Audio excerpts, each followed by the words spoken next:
A recent video going viral shows Israel's finance minister saying that the Jewish state must extend into Jordan, Lebanon, Egypt, Syria, Iraq, and Saudi Arabia.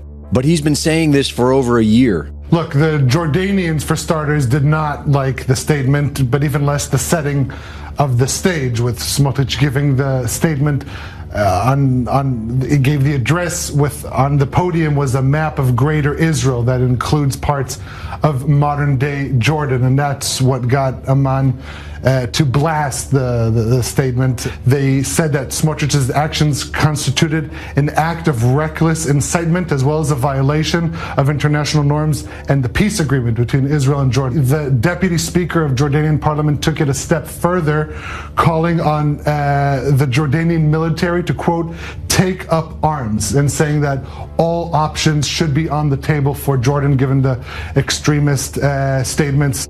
Some Israeli soldiers wear the Greater Israel patch on their uniforms. Many Israelis believe it is prophesied by God, and the radical American prophecy Christians agree. But what I'm saying is I believe eventually our borders will extend from Lebanon to the Great Desert, which is Saudi Arabia, and then from the Mediterranean to the Euphrates. And who's on the other side of the Euphrates? The Kurds. And the Kurds are our friends. So we have the Mediterranean behind us, the Kurds in front of us, Lebanon, which really needs the umbrella of protection of Israel. And then we're going to take, I believe we're going to take Mecca, Medina, and Mount Sinai and purify those places. You know, it's going to happen. Ukrainian President Zelensky has said that he wants his country to become a big Israel. And while young Ukrainians are sacrificed for the U.S. State Department war with Russia, Jewish settlers from Israel are setting up homes in their place. We are told that Israel is defending themselves from Hamas, but a leaked telegram from Israel states that Hamas served as a useful countergroup against the PLO.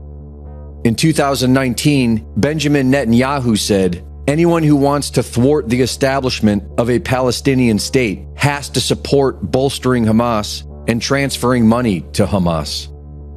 The CIA, MI6, Mossad, and their intelligence counterparts have a long history of fostering terrorist groups and using them as the boogeyman to sell non-stop illegal wars in the Middle East. And do not forget that after 9/11, the United States Department of Defense planned on invading 7 countries. I went downstairs just to say hello to some of the people on the Joint Staff who had used to work for me, and one of the generals called me and he said, "Sir, you got to come in and talk to me a second." I said, "Well, you're too busy." He said, No. He says, "We've made the decision. We're going to war with Iraq." This was on or about the 20th of September. I said, "We're going to war with Iraq. Why?" He said, "I don't know." So I came back to see him a few weeks later, and by that time we were bombing in Afghanistan. I said, "Are we still going to war with Iraq?" And he said, "Oh, it's worse than that." He said, "I just got this down from upstairs," meaning the Secretary of Defense's office today, and he said, "This is a memo that describes how we're going to take out 7 countries in 5 years, starting with Iraq and then Syria, Lebanon, Libya, Somalia, Sudan, and finishing off Iran."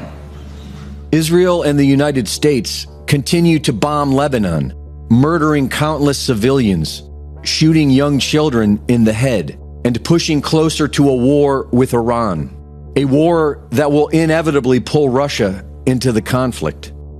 Why this is all happening is not entirely clear, but the late naval intelligence whistleblower, William Cooper, believed that he knew the answer.